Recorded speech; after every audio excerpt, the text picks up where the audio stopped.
noite a todas e todos, sejam novamente muito bem-vindos. Na aula de hoje, nós vamos conversar um pouco sobre os fundamentos da pedologia, que é a ciência que estuda o solo.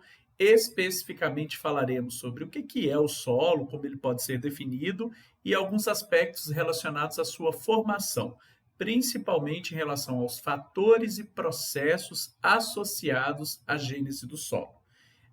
Logo após, a gente falará também um pouco sobre a aplicação desses conhecimentos no entendimento da indústria cerâmica e, por isso, né, fazendo aí a contextualização do conhecimento pedológico na geoarqueologia. Bom, então a gente começa se perguntando o que é o solo e é preciso dizer que o conceito que o solo recebe, né, a conceituação do que é solo, varia de acordo com a área do conhecimento e sua aplicação. Então, dependendo do livro que você for ler, se ele é da área da engenharia, se ele é da área da agronomia, se ele é de alguma área ligada às ciências humanas ou das ciências ambientais, o conceito de solo ele pode variar um pouco. Isso não significa que a gente não tenha um conceito de solo que possa ser utilizado aí por qualquer área, né? Que é justamente o conceito que a pedologia utiliza. Esse conceito ele está dentro do sistema brasileiro de classificação de solo, né? Que é aí reeditado, nós já estamos na quinta versão pela Embrapa, que é Empresa Brasileira de Pesquisa Agropecuária, e eu estou utilizando aqui o conceito publicado na versão de 2006. Então, vamos passar por esse conceito e, através dele, a gente entende bastante sobre o que é o solo, entende também bastante aspectos sobre o que o caracteriza, o que o faz ser um componente tão particular aí, né, dentro das paisagens. Então, mais ou menos, a nossa ideia de solo é uma coleção de corpos naturais constituídos por partes sólidas, líquidas e gasosas, tridimensionais, formados por materiais minerais e orgânicos que ocupam a maior parte do manto superficial das extensões continentais do nosso planeta, contém matéria viva e podem ser vegetados na natureza onde ocorrem e, eventualmente, terem sido modificados pela atividade humana. Bom, nós vamos passar por cada parte desse conceito e vocês vão ver que ele nos ajuda bastante a entender o que é solo. Vamos lá. Primeira coisa, é um corpo natural, então ele é formado na natureza, certo? Constituído por partes sólidas, líquidas e gasosas. Isso nos mostra que o solo é um sistema trifásico, ou seja, existe no solo os três estados da matéria. Existem materiais sólidos, mas existem também líquidos e gases. A fase sólida do solo é formado por minerais, né? Então a gente vai falar um pouco deles, e material orgânico. Então, o que é sólido no solo, ele pode ter uma origem tanto mineral quanto orgânico. O que é mineral tem relação com o material que dá origem ao solo, que são as rochas. E o que é orgânico tem relação com os organismos que ocupam e vivem no solo, ou sobre ele, como as plantas, ou dentro dele, né? A gente vai falar um pouco melhor disso daqui a pouco. O que é líquido no solo, né? São soluções que circulam em espaços que nós chamamos de poros, né? Esses poros, embora alguns livros também chamem de vazios, eles nunca estão vazios. Ou eles estão ocupados por soluções líquidas ou por gases.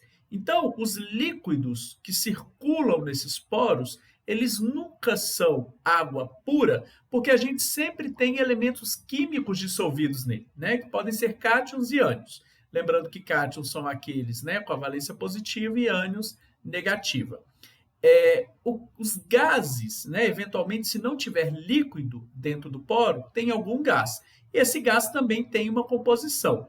A gente costuma chamar os gases, né, que ficam dentro desses espaços porosos como atmosfera do solo. Então, a primeira informação é essa. O solo ele contém materiais sólidos, líquidos e gasosos. E, por isso, ele é um sistema trifásico.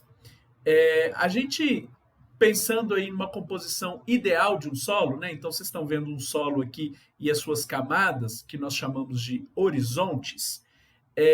Uma composição ideal seria mais ou menos algo em torno de 50% do solo é sólido, sendo que 45% são minerais e 5% é material orgânico, e os outros 50% dividido aí em 25% ocupado por aquelas soluções, né, dos poros, e 25% ocupado por gases nos poros.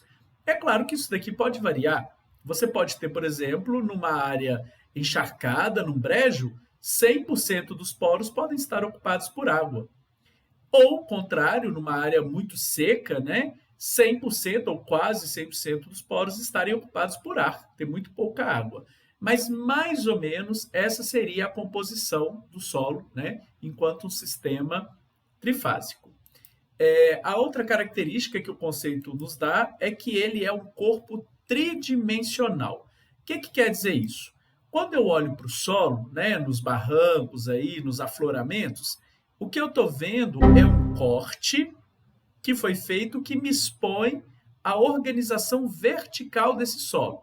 E aí eu reconheço que existem camadas, né, que nós chamamos de horizontes, a gente vai conversar melhor sobre elas numa próxima aula, que são originadas, são formadas pelos processos que dão origem a esse solo, correto? Bom, só que o que eu estou vendo aqui está na forma bidimensional. E, na verdade, além da espessura que essa camada tem, né, e do comprimento da exposição dele ao longo desse barranco, ela também tem uma profundidade. Então, o solo ele é um corpo tridimensional. Essa camada que você está vendo aqui, né, que a gente codifica ela como A, B, C, de cima para baixo, ela é uma camada que também se distribui em profundidade. Por isso, a gente sempre deve pensar no solo como um corpo tridimensional, né? Ele se distribui de maneira tridimensional na paisagem. Quando você pega dentro do solo, né, partes dele, unidades deles, elas também são tridimensionais, como os agregados que formam esse solo, ou os torrões. Então, quando eu vou lá no solo e tiro um pedaço dele, ele sai na forma de um agregado tridimensional. Então, ele é um corpo tridimensional, tanto, né, na escala daquele perfil que eu estou vendo, quanto das unidades que constituem aqueles horizontes que formam o perfil. Em linhas gerais, é isso que a gente quer dizer. Solo é um corpo tridimensional. A outra informação, né, que a gente tem é que ele é formado por materiais minerais e orgânicos. A gente já falou um pouco disso quando disse que materiais minerais e orgânicos são aqueles que constituem a fase sólida, né? E a gente pode ampliar isso dizendo que no processo de transformação de uma rocha em solo, onde essas camadas, esses horizontes vão sendo criados, formados, a gente tem tanto materiais minerais associados ao que tinha na rocha e ao que vai sendo formado a partir da sua transformação, a gente vai entender isso um pouquinho melhor daqui adiante, quanto materiais orgânicos que estão sendo acrescentados pelos processos de ocupação biológica desse material.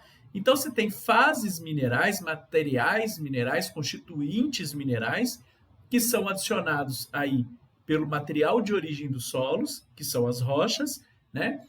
E materiais orgânicos que são adicionados por toda essa vida que ocupa. O solo ele é um meio vivo. Sem vida, a gente não tem solo. Isso é importante principalmente para essa superfície, onde concentra-se a maior densidade, né, da biomassa que ocupa o solo, porque ela vai influenciar, inclusive, nas características dessas camadas superiores aqui, introduzindo, por exemplo, matéria orgânica ou humus, né, que vai dar, inclusive, cores específicas para esse solo. Bom, então é super importante pensar nisso. Nós temos tanto materiais minerais quanto orgânicos formando solos.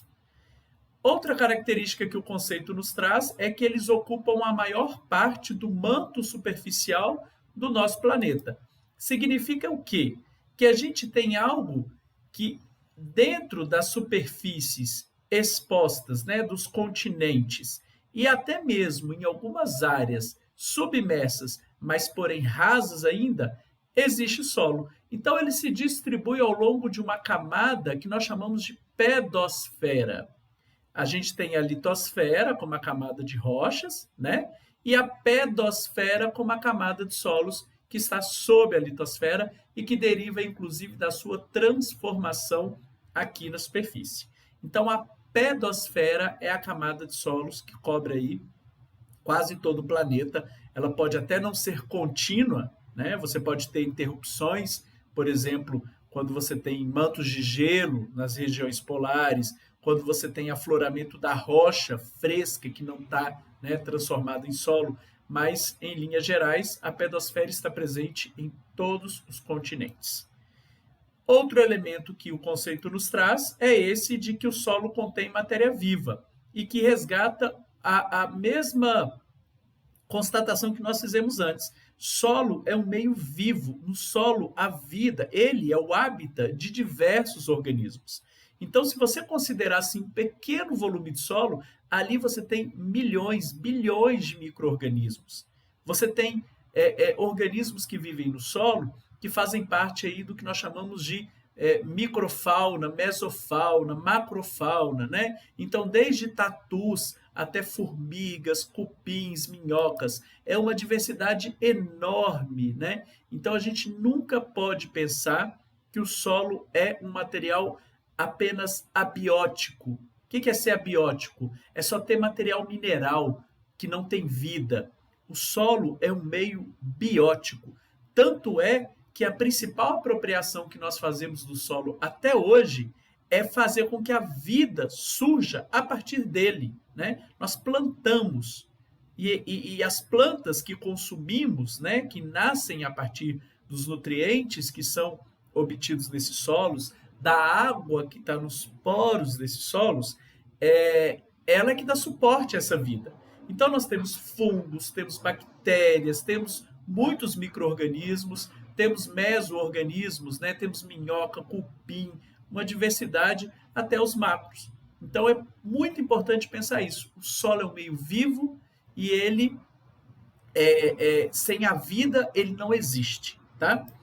E por fim, né, a gente tem essa ideia de que eles podem ser vegetados na natureza, numa condição menos antropizada, menos perturbada, né? Solo e vegetação estão em íntima associação, eles evoluem conjuntamente, concomitantemente. Então, a evolução da vegetação ela tem íntima associação com os solos, mas eles podem ter sido modificados pela atividade humana, né?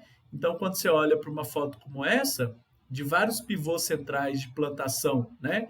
No caso aqui no Arkansas, nos Estados Unidos, você percebe que isso daqui não é natureza, né? Olha o nome disso, agricultura. Então você está se apropriando de características desse solo para plantar, mas isso daqui é produzido pela cultura humana, né? Tal como essa paisagem aqui. Então uma cidade, ela tem diversos níveis de transformação desses solos. O solo não só foi transformado porque ele foi coberto aí por uma manta asfáltica, como também ele está presente nesses edifícios. O próprio prédio é uma mimetização de vários elementos presentes no solo, né? O tijolo tem material do solo, o vidro tem material do solo, as tintas que são utilizadas têm materiais que são extraídos em solos. Então, o solo ele está transformado, né, numa cidade. E isso é um dos elementos de transformação humana. Outra coisa que é uma grande transformação humana dos solos é a mudança das características químicas, por exemplo, né? Nós produzimos bastante resíduos e esses resíduos eles liberam compostos que podem mudar a composição química do solo sobre os quais eles são depositados. Então, de diversas maneiras, as atividades humanas transformam os solos, né? Então, a gente não pode dizer, e a gente vai conversar sobre solos antrópicos aqui na disciplina, que o solo ele está dessociado, né, dessa atividade humana. De muitas maneiras, ontem e hoje, nós nos relacionamos com esses solos e nós nos transformamos direta e indiretamente. Nós, inclusive, criamos solos, né? A gente vai conversar sobre isso aqui. Então, Em linhas gerais, aquele é o conceito de solo. Viram que ele traz um monte de informação para nós.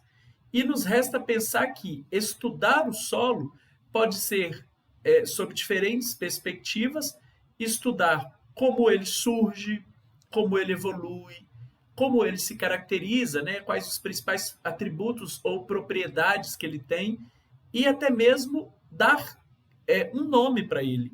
Então, na pedologia, você tem várias sub-áreas e várias pesquisadoras e pesquisadores se dedicando a diferentes interesses, né, para poder entender o solo. Nós temos classificação de solos, nós damos nome para os solos. Nós caracterizamos esses solos para entender o funcionamento deles, o funcionamento da água neles, o funcionamento químico deles. Então, a gente tem diversas áreas, né, que a pedologia desenvolve. Aqui, nessa aula de hoje, além da gente conversar sobre o conceito do solo, a gente vai falar um pouquinho sobre a gênese e evolução dele. Ou seja, tentar entender que o solo ele é um produto síntese da paisagem. Então, ele está sentindo tudo que está acontecendo nessa paisagem.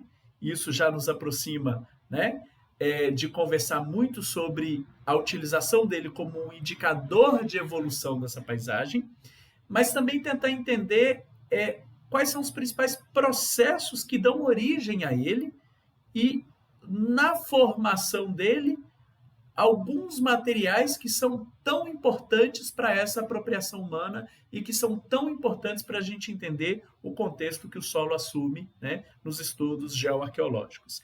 Então, a gente vai falar um pouquinho sobre gênese e evolução do solo, uma coisa bem breve, para entender melhor como ele surge e como se formam esses materiais, né, com os quais nos relacionamos aí e que nos dão aí essa capacidade de pensar no solo como um componente fundamental a ser estudado aqui na geoarqueologia. Bom, então vamos lá. Gênese e evolução do solo.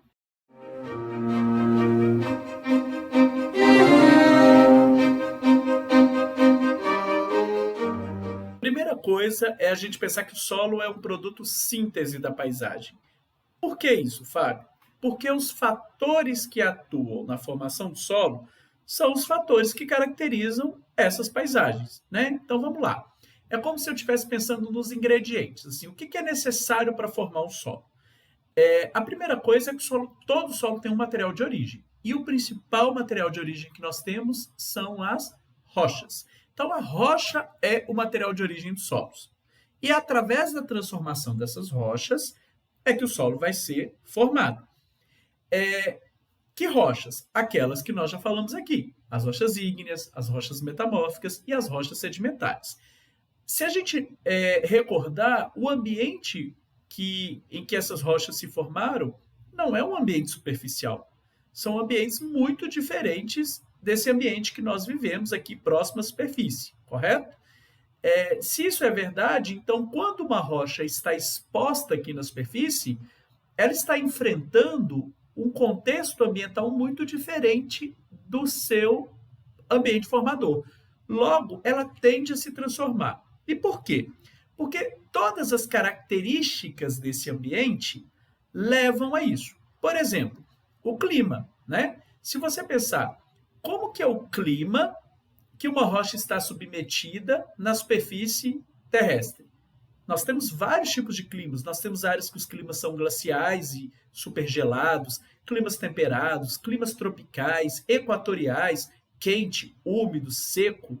Então, essas condições variando aí, né, vão fazer com que as rochas expostas em diferentes climas vão ser transformadas pelo efeito desses diferentes climas, né? Então, por isso que o clima ele é um ingrediente de transformação das rochas em solo, ou seja, ele é um dos fatores envolvidos nessa transformação. Outra coisa são os organismos, né? Se você pensar, onde a rocha se forma, não tem organismos vivos. Principalmente o ambiente metamórfico e o ígneo, ele não tem organismo vivo. Lá não tem minhoca, lá não tem formiga, lá não tem bactéria, né? São condições muito inóspitas para esses organismos. Mas aqui na superfície eles existem. E eles vão ter uma participação na transformação dessas rochas.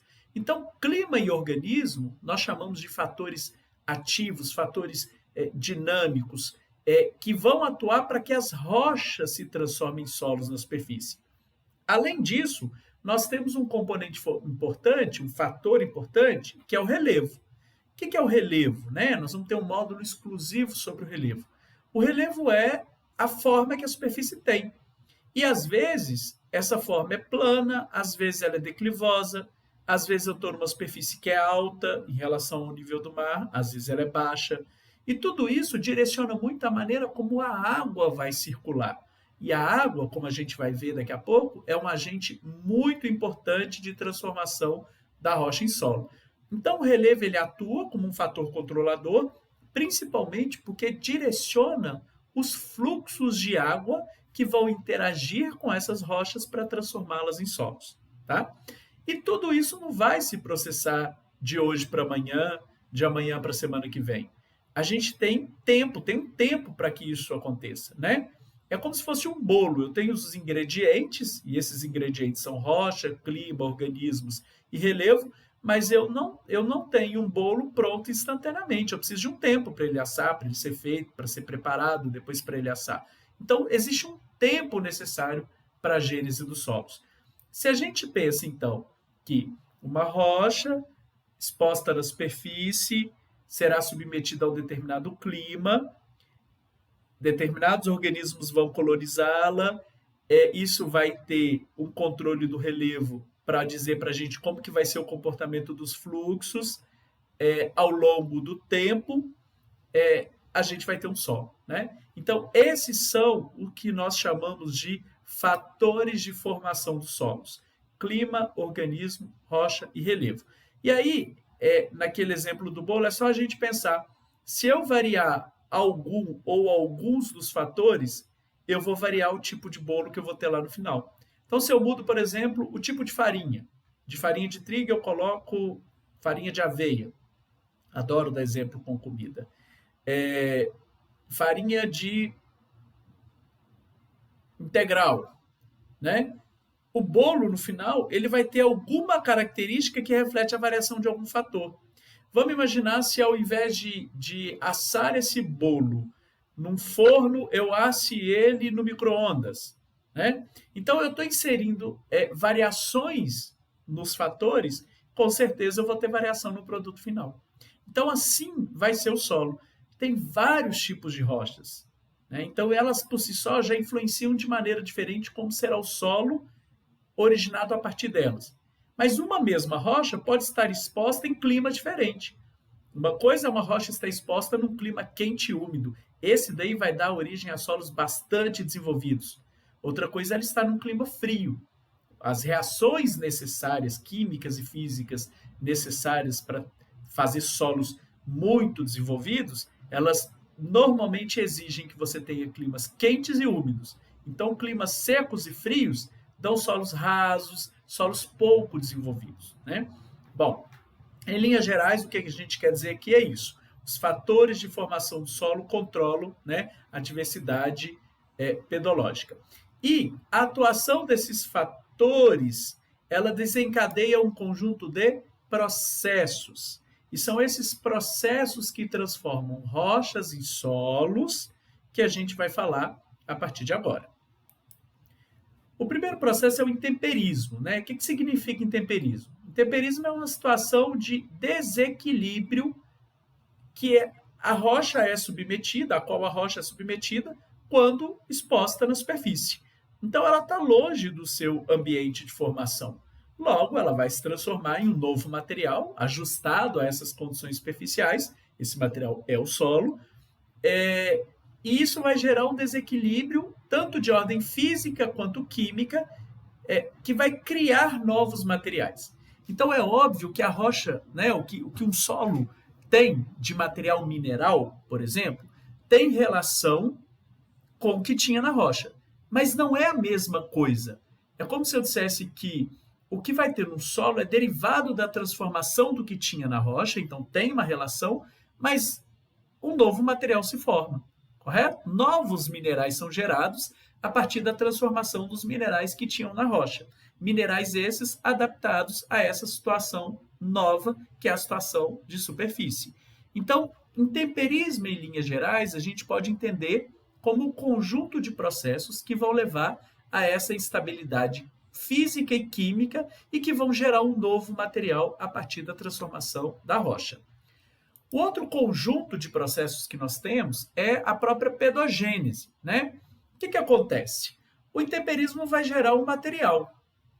Esse material aqui na superfície já é um material diferente.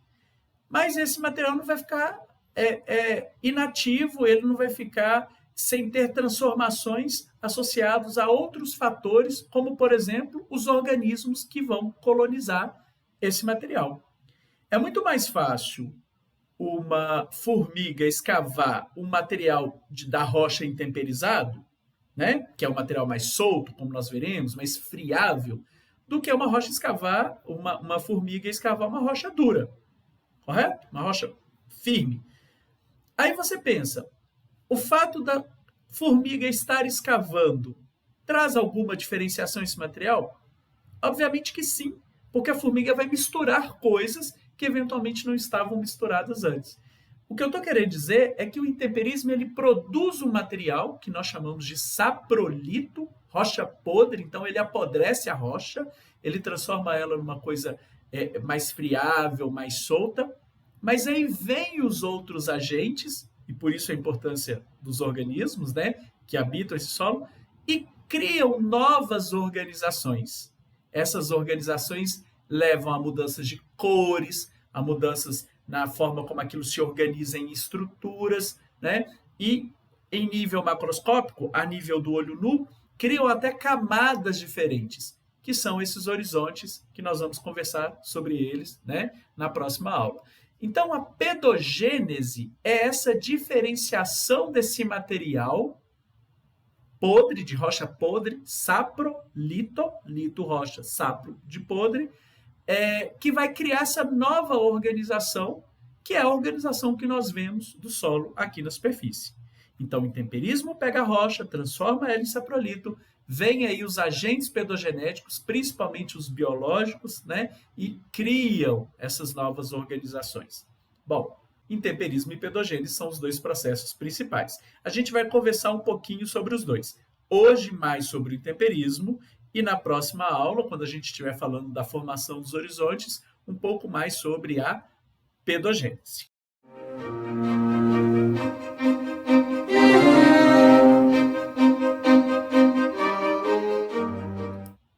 Vamos lá. Intemperismo, né? Então, a gente disse que o intemperismo é esse estado de desequilíbrio que leva a transformações físicas e químicas. Por isso, a gente fala de 3 tipos de intemperismo. O físico, que é aquele que vai levar à fragmentação das rochas. O químico, que é aquele que vai levar a uma modificação química dessas rochas, né? Portanto, também mineralógica. E o biológico, que é um termo, às vezes, controverso. Por quê? Pensem comigo. Intemperismo físico é fragmentar. É você pegar uma rocha e quebrá-la. Eu vou mostrar alguns tipos para vocês aqui. Intemperismo químico é você pegar o que tem na rocha, que são os minerais, e transformá-los em outros minerais. Isso vai levar a uma mudança química, porque normalmente alguma coisa vai ser perdida, né? E o que vai ficar ali vai formar um novo mineral. O biológico é o quê, afinal de contas? O biológico é quando você tem um agente biológico promovendo ou a quebra ou soltando alguma substância que pode promover uma transformação química. Então, ele é controverso por causa disso. Tem gente que diz assim, mas ainda é físico-químico, ela só está sendo causada por um agente biológico. Um exemplo, uma raiz que cresce e as raízes vão crescendo e quebrando a rocha. Aquilo foi causado por um agente biológico, mas ainda é físico. Então, para resolver essa situação, muita gente prefere falar que só tem temperismo físico e químico, e quando ele é causado por um agente biológico, a gente chama ele de biofísico ou bioquímico, tá bom? Então, a gente tem temperismo físico, químico, biofísico ou bioquímico. Depende se ele é causado por um agente biológico ou não. Vamos aos exemplos. Vamos começar com o intemperismo físico. Um dos mais comuns é o que nós chamamos de alívio de pressão. Toda hora eu fico falando para vocês assim, quando a rocha vier parar aqui na superfície, significa que grande parte das rochas são formadas em profundidade, em algum momento na história geológica, né, elas estão aqui na superfície. Significa o quê? Que antes disso tinha material sobre elas. A superfície é aqui, ó, né? Essa rocha aqui, que é uma rocha intrusiva ígnea, estava lá embaixo. Vai chegar uma hora que tudo isso daqui vai ser removido por diversos processos aí, né, tectônicos, erosivos, e essa rocha que está lá embaixo vai ser exposta. E aí é como se a gente tivesse a liberação de uma pressão confinante e a rocha ela vai relaxar. Então ela vai fazer isso. No que ela faz isso, ela quebra. Então a gente tem a gênese de fraturas, de quebras das rochas, pura e simplesmente, né, por esse processo que acontece geologicamente de exposição delas e saída do material que está por cima, que está confinando elas lá embaixo. Então, isso é o alívio de pressão. Aqui temos, né, uma rocha e que tem várias fraturas, essas partes aqui, ó, né, essas linhas pretas que vocês estão vendo aqui, são linhas que são fraturas promovidas por isso. Essa rocha aqui é uma rocha chamada sienito, é lá no Parque do Itatiaia, e ela é uma rocha que está tipo nessa situação aqui, ó, em profundidade confinada. Se eu estou andando em cima dela ali, né, andando e às vezes até deitando sobre ela, então vocês estão vendo ali, ó, setinhas indicando as fraturas, olha lá, a escala. Significa que ela está aqui na superfície. E esse fato dela ter sido exposta fez com que aquele corpo tenha deixado de estar confinado. Então ele relaxou. No que ele relaxou, ele quebra. Quebrar é intemperizar fisicamente, tá? Outro tipo de intemperismo físico é quando você tem água entrando nas fraturas de uma rocha, nas trincas que ela tem, e essa água congela. Quando a água congela, ocorre um aumento de volume da ordem de 9 a 10%. Então, uma coisa é você colocar a água, né, dentro de uma fratura, ela se molda. Quando aquilo vira gelo, vai para o estado sólido, ela pressiona, então ela tem a capacidade de alargar. Então, em regiões que eu tenho, né, esse movimento de congela, descongela, congela, descongela, ao longo do tempo isso vai quebrando as rochas, ou seja, fragmentando, intemperizando fisicamente as rochas.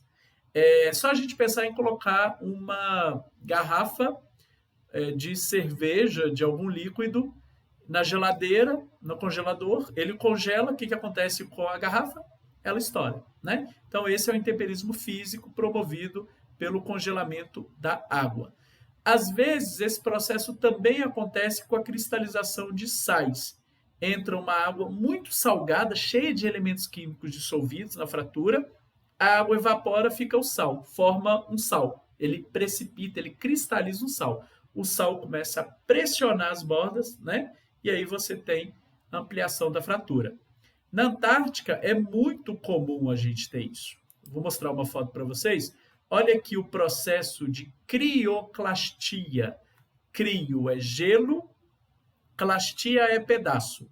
As rochas vão sendo todas quebradas, não foi ninguém que deu martelada aqui não e quebrou essa rocha não. Ela está sendo quebrada porque isso daqui congela no inverno, descongela no verão. Congela no inverno, descongela no verão. Então eu estou quebrando essas rochas todas, né? Intemperizando elas fisicamente. Muito importante, um processo de temperismo físico muito importante aqui nas regiões tropicais é o crescimento de raízes. Então, olha só, essas aqui é uma foto de raízes crescendo sobre rocha, né? Lá em Fernando de Noronha. Você tem raízes penetrando, né, e pressionando essa rocha e quebrando ela em vários pedaços. Isso é muito comum. Eu tenho certeza que todos vocês já viram essa situação aqui, em que uma árvore é plantada e ela quebra a calçada, né? Ou ela estufa essa calçada. Eu, direto e reto, estou tropeçando em calçada aí que está estufada por causa de uma raiz. Então, o poder mecânico das raízes pode levar à fragmentação das rochas. E uma rocha, ela sempre vai ser colonizada por organismos e pode crescer uma vegetação sobre ela, né? E um último aí é o processo de variação de temperatura. Numa rocha, eu tenho minerais, né, mais claros e minerais mais escuros. Os minerais escuros tendem a absorver temperatura mais rápido que os claros. Então, eles dilatam primeiro. Isso vai promover uma dilatação diferencial daquele corpo rochoso, né? Enquanto os minerais escuros já estão dilatando, os claros ainda não. Ao longo do tempo, essa dilatação diferencial pode levar à promoção, né, de quebras. Então, olha só, são vários os mecanismos pelos quais as rochas podem ser fragmentadas. Alívio de pressão, congelamento e descongelamento da água, cristalização de sal, crescimento de raízes, dilatação diferencial. Isso, ao longo do tempo, vai quebrando as rochas que estão na superfície. E ao quebrar essas rochas, esses espaços que são liberados permitem que a gente tenha a entrada de quem? Da água que cai através da chuva. E é essa água que vai promover o próximo tipo de intemperismo, que é o intemperismo químico. Então, a fragmentação de uma rocha, então eu tenho ela sendo fragmentada, é super importante, né? Porque ela vai aumentar a quantidade de superfícies expostas, e essas superfícies expostas vão interagir com a água, com essa água que vai chegar até ali através da chuva. Então, por isso o clima é um elemento importante, né? Um fator importante. E essa interação vai gerar o intemperismo químico, que é o que a gente vai ver agora, né? Então, vamos falar de intemperismo químico. O intemperismo químico é quando você tem, né, uma transformação dos minerais que contêm as rochas, que constituem as rochas na superfície, em outros minerais, associada à interação deles com a água, que nós chamamos aqui de solução de alteração ou solução de intemperismo. A água da chuva cai, certo? E a água da chuva, uma hora, vai interagir com as rochas. Então, vamos imaginar que a rocha está exposta e ela está sendo fragmentada por um ou mais daqueles agentes de intemperismo físico. Quanto mais ela for quebrada, mais espaços eu tenho para que essa água entre e acesse. Essa água que chega nas rochas, ela não é uma água pura, né? Por isso a gente chama ela de solução. O que aconteceu com ela até ela chegar naquela rocha? Ela é rica em oxigênio, O2. A atmosfera onde ela se forma, né? Então ela é H2O. A atmosfera onde ela se forma é rica em quê? Em CO2, dióxido de carbono. Quando você interage H2O mais o gás CO2, você vai ter uma reação que vai acidificar essa água. Ela vai se transformar num ácido que nós chamamos de ácido carbônico, ou seja, H2CO3. Então, a chuva que cai é uma chuva ácida. Essa é uma chuva ácida naturalmente, né? Tudo bem que a gente tem aquele fenômeno da chuva ácida que pode ser intensificado por causa da poluição, mas naturalmente a chuva já é ácida, ou seja, ela tem um pH um pouco mais baixo, que está em torno entre 5 e 7, vamos dizer assim. E aí, quando essa água ácida, essa solução ácida, esse ácido carbônico, interage com os minerais da rocha e conseguiu chegar lá através daquelas fraturas geradas pelo intemperismo físico, ele vai transformar esses minerais em outros. Ele vai pegar parte da composição química desses minerais e levar embora. Então, ele vai promover um processo que nós chamamos de lixiviação, levar compostos químicos embora e deixar alguma coisa que é mais resistente, que é menos solúvel, e o que ficou dá origem a um novo mineral, que é o mineral que a gente vai encontrar no solo. Em linhas gerais, eu estou querendo dizer que a interação da água da chuva, que se acidifica com o CO2 da atmosfera, e às vezes, inclusive, ganha mais acidez ainda quando ela interage com o CO2 também da matéria orgânica aqui, vai promover o intemperismo químico das rochas.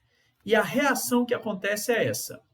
é uma vez um mineral que está lá na rocha, que a gente chama de mineral primário, foi formado lá naqueles ambientes que nós falamos, ígneo, metamórfico, sedimentar, que recebe esse banho dessa solução de alteração, que é o ácido carbônico, né?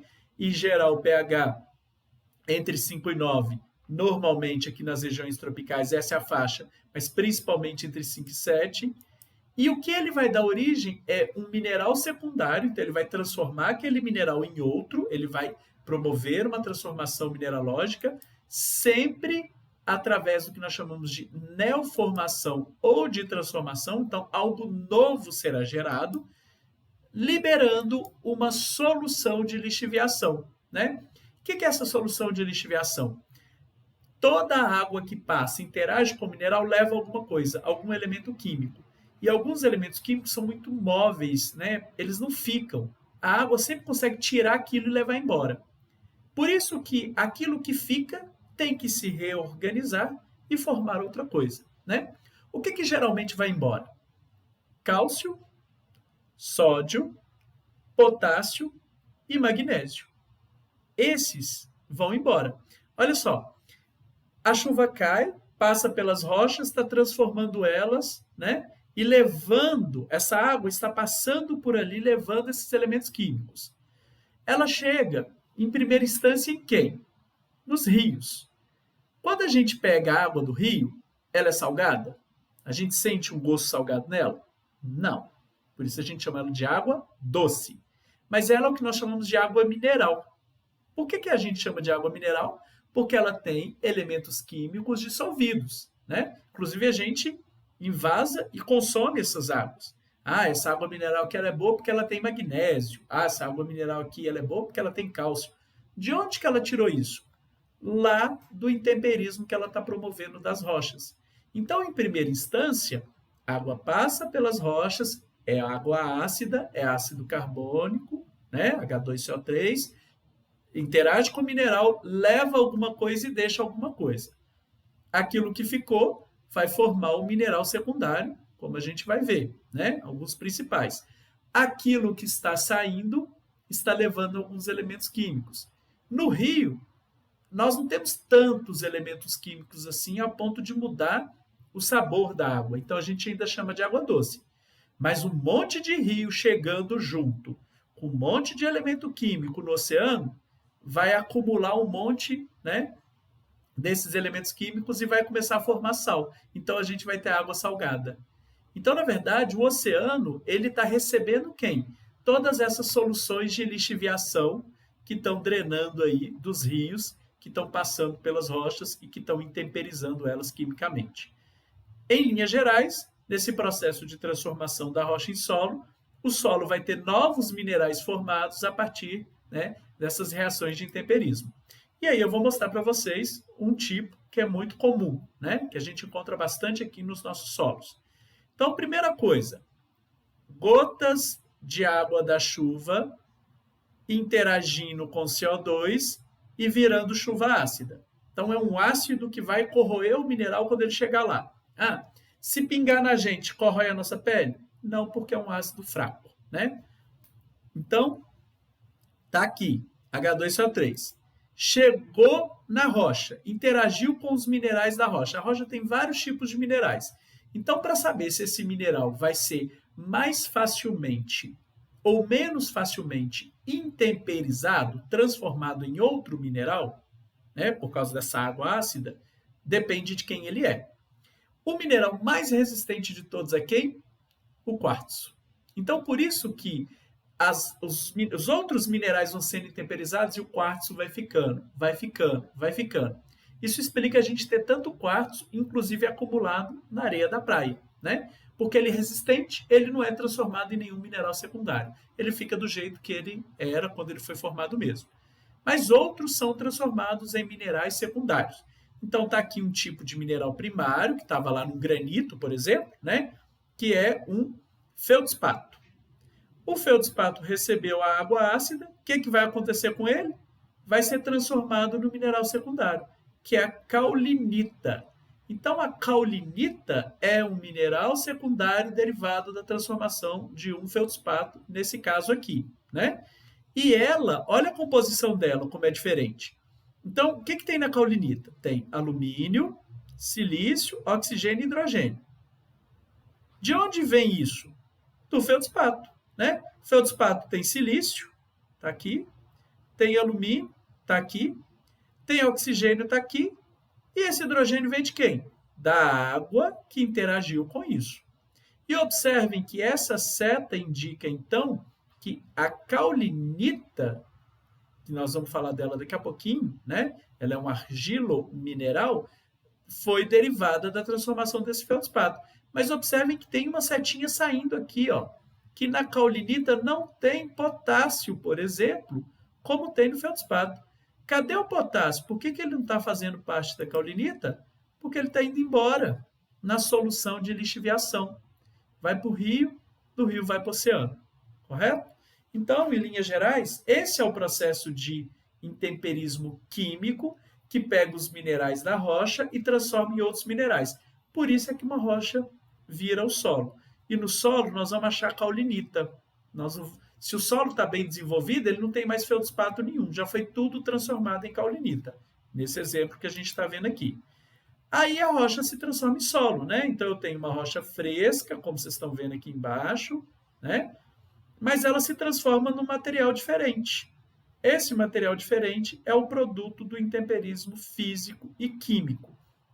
E o produto direto, né, mais direto, são essas primeiras camadas que nós temos aqui em contato com a rocha, que nós chamamos de saprolito, ou rocha podre. Então, o intemperismo gera o saprolito. Aqui, ó.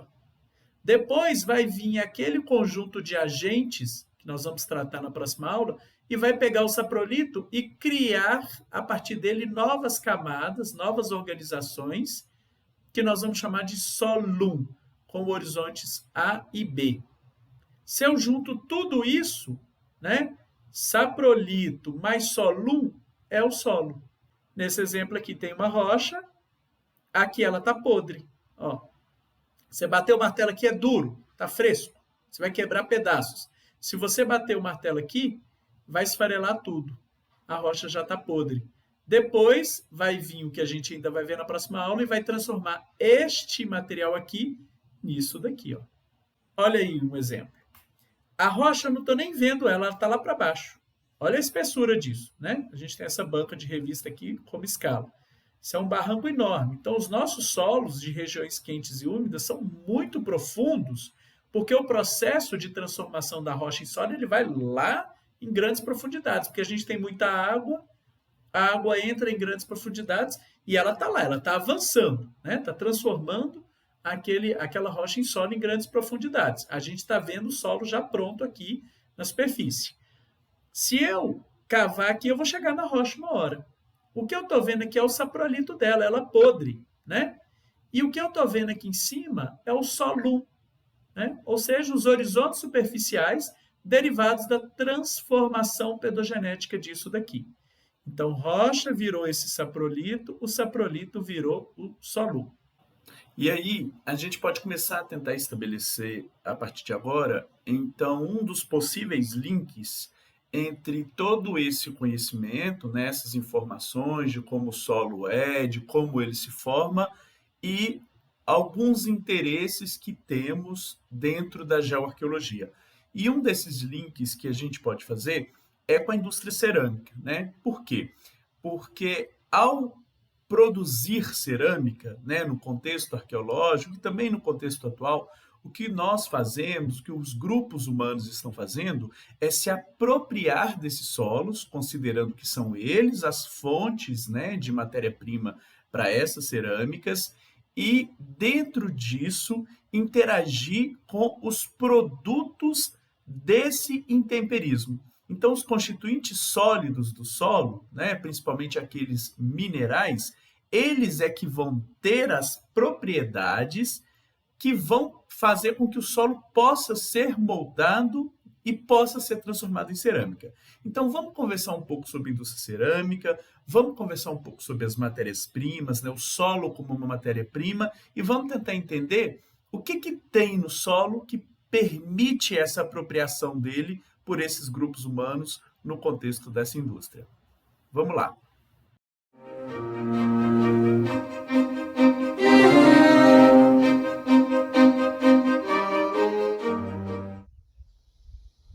Então, pessoal, como que podemos relacionar pedologia e arqueologia? Então, é bem próximo. Vamos pegar o exemplo da indústria cerâmica. O que é a indústria cerâmica? São aquelas vasilhas que as pessoas faziam, os adornos, né? Tudo que é feito a partir da argila, né? E essa argila a gente encontra, então, na natureza, no contexto, né? Então, ela pode estar em altitudes distintas, em locais distintos, ela pode ter sido depositada de maneira diversificada nesse contexto. Então, as pessoas vão buscar essa argila em determinados momentos, vão transformar essa argila a partir de técnicas distintas, vão, às vezes, complementar essa argila, às vezes, retirar coisas dessa argila. E aí, a partir desse momento, elas vão transformar essa argila com técnicas distintas. Essas técnicas podem ser o torno, não temos torno na pré-história brasileira, mas em outros lugares do mundo. Pode ser o rolete, pode ser o molde. Então, nós temos uma série de técnicas para produzir essas vasilhas que depois vão ser queimadas, né? E aí elas vão ser queimadas numa certa altura de temperatura, e aí vão ser transformadas, vão ser pintadas, e aí mais uma vez eles vão buscar nesse contexto pigmentos para poder pintar essas vasilhas, né? Então é isso, essa grande relação da arqueologia, né, com a pedologia.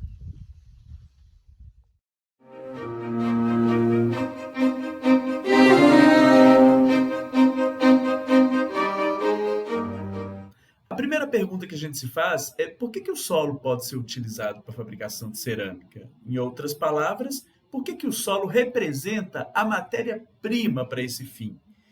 E a resposta a essa pergunta é justamente porque, ao longo desses processos que nós vimos de formação do solo, formam-se alguns materiais que fazem parte aí da parte sólida mineral do solo, que são aplicáveis a esse fim. Justamente que materiais, né? As argilas. Então vamos começar entendendo um pouco o que são argilas para a gente conversar sobre a aplicação delas nessa indústria. A gente começa dizendo que, ao contrário do que a gente imagina, que a argila ela é um material, a argila ela é um tamanho, ela é uma granulometria. Observe, a fase mineral sólida do solo e a fase orgânica também, ela pode estar em diferentes tamanhos. E nós definimos esses tamanhos com base no diâmetro das partículas. Então, nós temos cascalhos, que são fragmentos maiores. Geralmente, o que vai aparecer de cascalho no solo ou é um fragmento de rocha ou de algum mineral bastante resistente, como o quartzo, por exemplo.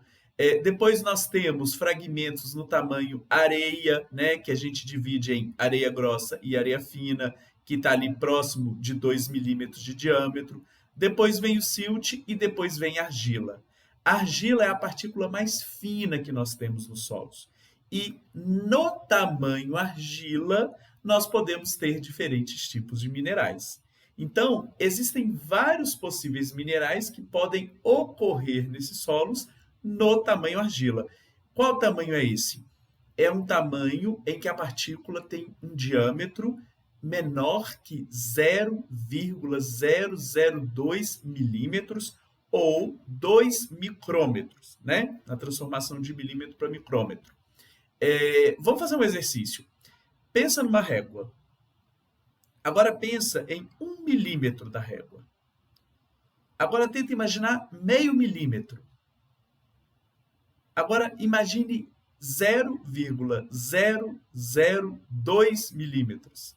Esse é o tamanho de uma partícula de argila. Olha como a argila é pequena. A argila ela é menor do que uma bactéria. Ela chega, em alguns casos, na argila fina, a ser menor que um vírus. Então, o coronavírus é maior do que a argila.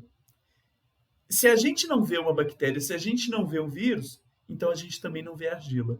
É por isso que quando a gente vai em alguma fonte buscar argila, você está buscando, na verdade, milhões, bilhões e até às vezes trilhões de partículas de argila, né? Alguns minerais que estão naquele tamanho e que você está trazendo muitas partículas dele, porque ele é muito pequeno. Nessa comparação aqui, a gente consegue perceber a diferença. Aqui está 1 grão de areia, né? Se 1 grão de areia tem 2 milímetros de diâmetro, entre 2 milímetros e 0,05, dividindo aqui em areia grossa e areia fina, um silt está entre 0,5 e 0,002, a argila é menor que 0,002. Então, observe, isso é 1 grão de areia que eu consigo pegar e observar. Isso seria 1 grão de silt. Isso seria 1 grão de argila. Então, é impossível que a gente consiga observar argila. No entanto, é uma partícula fundamental, porque nós chamamos ela de partículas ativas do solo. O fato de ser tão pequenininha faz com que ela tenha uma série de propriedades específicas. Entre elas, é o fato de que a argila é gerada justamente no processo de intemperismo daqueles minerais primários que nós vimos lá atrás e que estão nas rochas. Então, para eu ter um mineral no tamanho argila, normalmente o que acontece é eu ter o processo de intemperismo físico e químico, né, atuando sobre os minerais das rochas e promovendo a formação de novos minerais que, nesse contexto superficial, não vão crescer e vão ser gerados de maneira muito pequena no tamanho argila.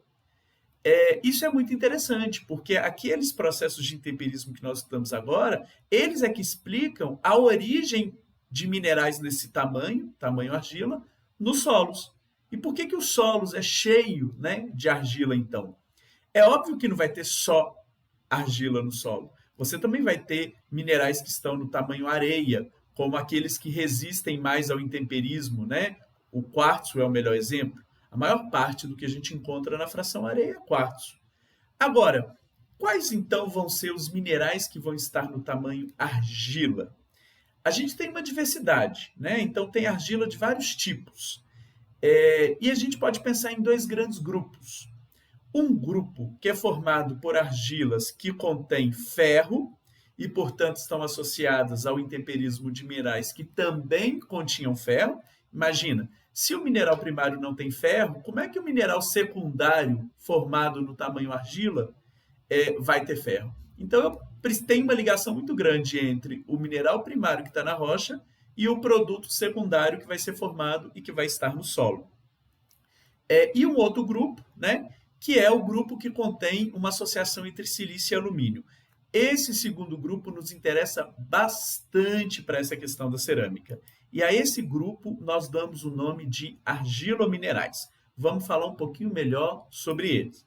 Então, como é que é a estrutura de um argilomineral? Ou seja, desses minerais que contêm silício e alumínio na sua composição. Esses minerais secundários que estão no tamanho argila, argilominerais.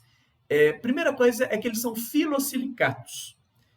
Isso significa que a organização entre os átomos ela se dá de maneira a formar uma estrutura em folha, filo de folha. Então, eles são silicatos, porque a estrutura fundamental é o tetraedro de silício, como eu já vou apresentar para vocês, e esses tetraedros de silício se organizam, né, com outras estruturas, como a gente vai ver aqui, na forma de folha. Então, você tem que pensar que as argilas são folhinhas muito pequenas. Então, imaginem isso.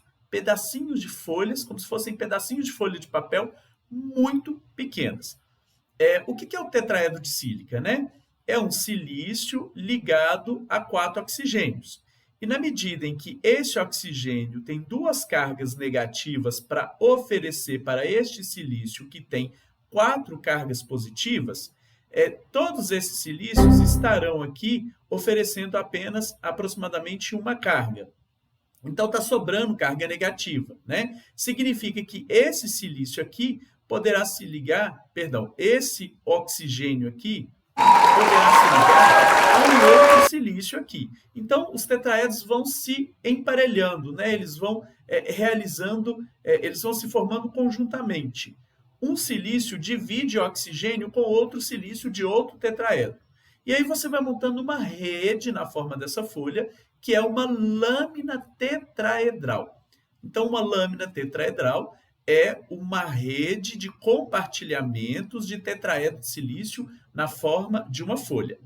Aí vem essa folha e se liga a uma outra folha que é formada por octaedros de alumínio. Então tem o alumínio aqui no meio e ele está se ligando a 6 oxigênios. Da mesma maneira, o alumínio tem 3 cargas positivas e os oxigênios 2 cargas negativas. Com 6 oxigênios, ainda está sobrando carga negativa nesses oxigênios. Então, eles vão se ligar a outro alumínio, né? E vão se emparelhando, compartilhando, formando também uma folha octaedral. Então, a gente tem uma folha de tetraedros de silício e uma folha de octaedros de alumínio. Essas duas folhas se juntam, formando a estrutura dos argilominerais. Isso pode ser de duas maneiras. Você pode ter uma estrutura em que eu tenho duas folhas tetraedrais, né, que tá tetraedrais, que está simbolizada aqui, parece trava-língua isso, né, gente? Está simbolizada aqui por essa figura em vermelho, então tem uma folha tetraedral, outra folha tetraedral, com uma folha octaedral. O nome que a gente dá para essa organização é 2 para 1. 2 tetraedros para 1 octaedro, correto? Esse é um tipo de argilomineral, o argilomineral 2 para 1. Exemplos: clorita, vermiculita, esmectita e algumas micas, como por exemplo a ilita.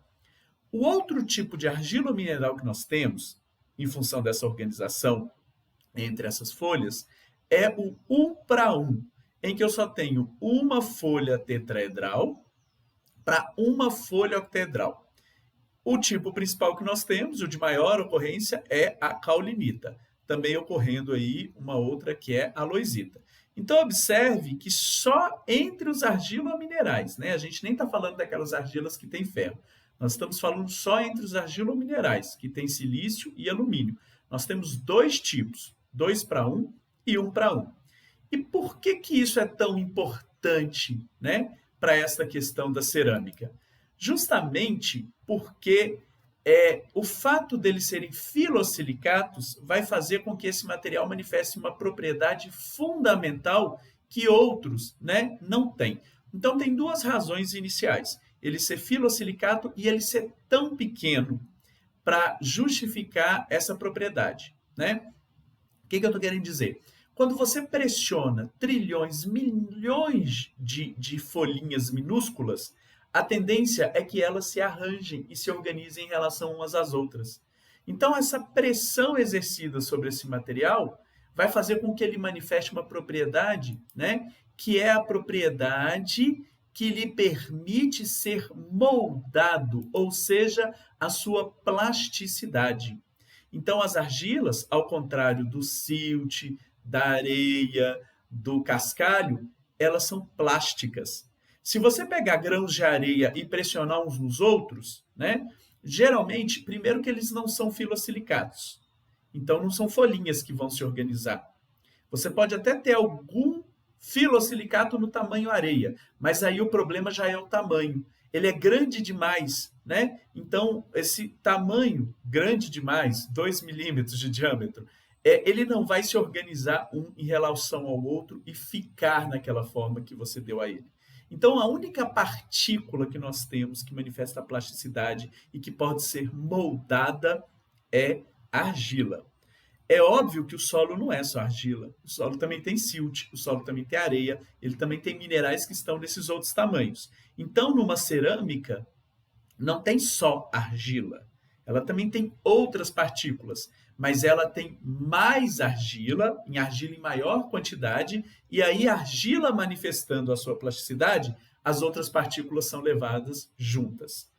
Outra coisa interessante da gente pensar sobre esse fato é que quando você tem essas estruturas diferentes dos argilominerais 2:1 e 1:1, isso vai falar sobre alguns comportamentos que podem dizer se esse material é mais favorável ou menos favorável à utilização da cerâmica. Brevemente, eu vou contar para vocês uma coisa, né? A argila mineral 2:1, ela permite que a água entre na sua estrutura e se expanda. Quando a água sai, ela resseca e contrai. Por isso que quando você molha um material com muito argila mineral 2:1, ele fica bastante plástico, muito pegajoso, e quando ele seca, ele contrai muito e trinca todo. Aí você pode pensar, será que se um solo tiver muito argila mineral desse tipo, 2:1, ele vai ser bom para fazer cerâmica? Será que quando você colocar esse para secar no forno, ao sol, né, ele não vai trincar todo? Agora, o 1:1 não tem essa propriedade. A caulinita, por exemplo. A caulinita não acontece isso. Então, ela é muito mais favorável ao molde, porque ela tem plasticidade, mas ela não tem esses fenômenos de expansão e contração, porque a água não consegue entrar naquela estrutura 1:1. Então, entender da argila é entender por que ela é utilizada, né, nesses materiais.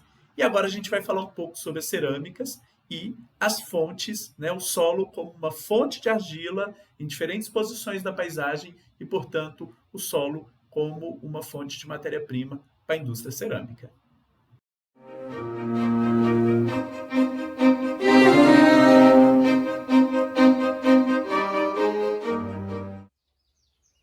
Bom, pessoal, então como é que a gente entende os solos como um potencial material a ser utilizado, né, para a indústria cerâmica? O que a gente precisa entender é que o solo é uma potencial fonte de argila. A gente precisa pensar nisso como uma possibilidade, mas tem que entender que essas argilas nem sempre estarão na mesma quantidade e nem sempre serão os mesmos tipos de argila. Então nós vamos mostrar dois ambientes bastante contrastantes para que vocês entendam isso.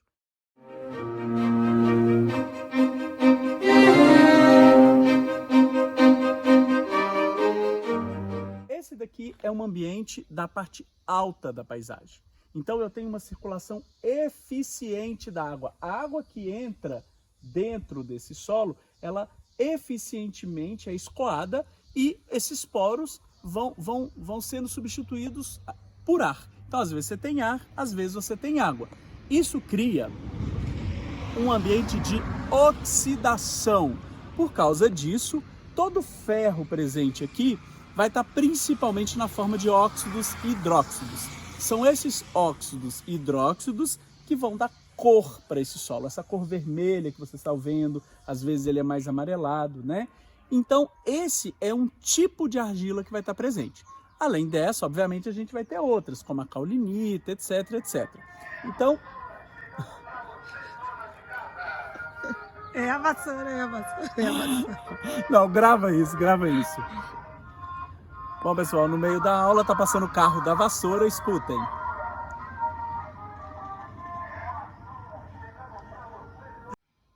Vamos lá. Bom, então, pessoal, para que a gente entenda esse link entre os solos, a pedologia e a indústria cerâmica, o que a gente tem que entender é que os solos são potenciais fontes de matéria-prima, porque eles contêm aquilo que vai ser o essencial para a fabricação da cerâmica, que é a presença de argila.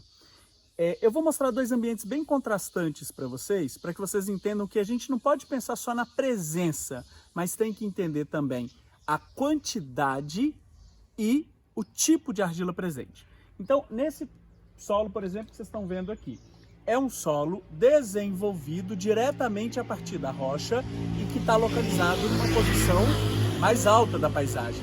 Isso faz com que a drenagem seja mais livre e que as argilas presentes tenham dentro da sua composição a presença de óxidos e hidróxidos de ferro. Então isso daqui é um sistema oxidante, né? Além, obviamente, dos óxidos e hidróxidos de ferro, a gente também vai ter caulinita, outros tipos de argila. De toda maneira, ele, além da argila, vai ter um monte de outras partículas. Tudo que tinha dentro daquela rocha, que porventura, né, ainda está presente na fração areia, por exemplo. Então, às vezes, esse solo vai ser bom para a fabricação de cerâmica se ele conseguiu nos processos de formação desenvolver argila. Às vezes ele não vai ser. Então, nessa posição da paisagem, entender se o solo é uma potencial fonte de argila demanda uma investigação. Hoje nós fazemos essa investigação no laboratório, mas os grupos humanos do passado, muito provavelmente, faziam essa investigação experimental. Eles testavam, eles coletavam e esse material era testado. Às vezes ele não era bom para a fabricação de argila, mas ele poderia ser bom para a fabricação de pigmento, né? Já que ele tinha cores bastante vivas, bastante intensas. Então, assim, entender o solo, entender a formação dele, entender o ambiente em que ele se localiza, é entender a sua composição.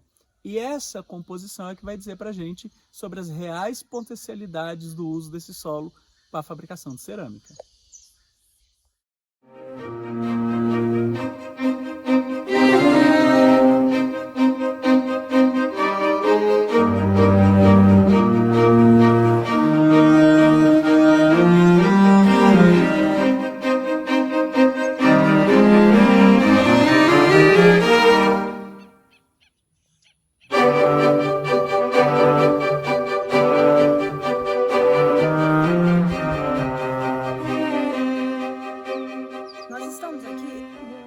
De uma lagoa, e esse é um ambiente típico que muito provavelmente os grupos do passado vinham buscar argila. Então tem um depósito argiloso aqui nessas águas calmas da lagoa e as pessoas então vinham em busca desses depósitos de argila. É uma argila fina, é uma argila de coloração acinzentada e de muito boa qualidade. Então, talvez tenha que ser trabalhada um pouquinho, colocada antiplásticos, né, ser bastante amassada, batida, mas é uma argila de qualidade. Inclusive, ela foi explorada até muito pouco tempo aqui na produção de telhas, na produção de vasilhas. Então, para dizer que esse é um ambiente típico, onde as pessoas vinham buscar. Isso significa o quê? Que nós, arqueólogas e arqueólogos, quando estamos prospectando, procurando sítios arqueológicos, um dos lugares interessantes é isso, porque as pessoas vinham para pescar, vinham para buscar plumas, porque tem muitos pássaros no entorno dessa lagoa, vinham para caçar, porque os animais vinham beber água aqui e vinham para buscar argila. Bom, pessoal, o que diferencia o solo que nós vamos encontrar neste ambiente, né? Como foi mostrado para vocês, que é um ambiente muito favorável à extração de material para a indústria cerâmica, daquele que nós vimos agora.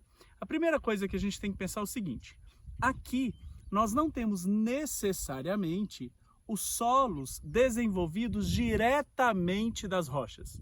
Aqui nós temos um ambiente de sedimentação, de deposição.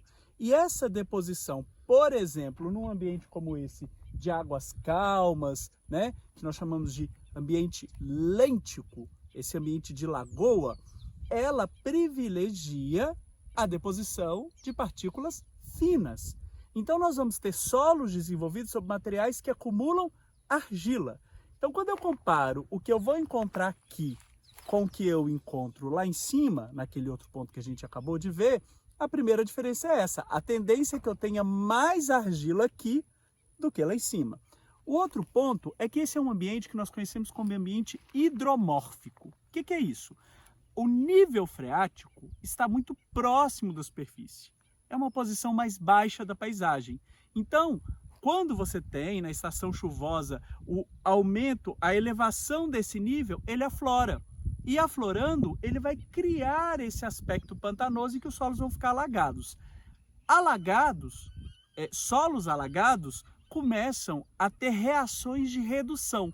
Então o ferro, que dá cor vermelha, como a gente viu no exemplo anterior, aqui ele vai estar no seu estado reduzido, ou seja, ele não vai estar na forma de um mineral.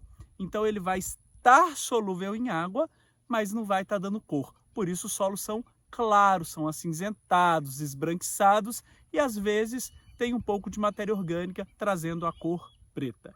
Então, as duas questões que nós temos que pensar nos solos hidromórficos como ótimas fontes de matéria-prima no quesito argila para cerâmica são essas.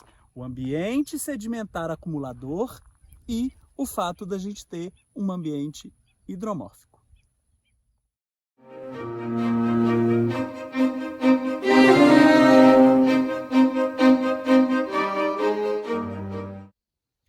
Então, pessoal, depois de tudo que nós aprendemos nessa aula, eu gostaria de mostrar um pouco a apropriação dos grupos passados dessas argilas que estão disponíveis aí na paisagem. Então, as argilas, elas são utilizadas para produzir cerâmicas, então aqui são reproduções amazônicas, né? E essas argilas, elas podem ser usadas para produzir instrumentos decorativos ou então vasilhas que vão ao fogo.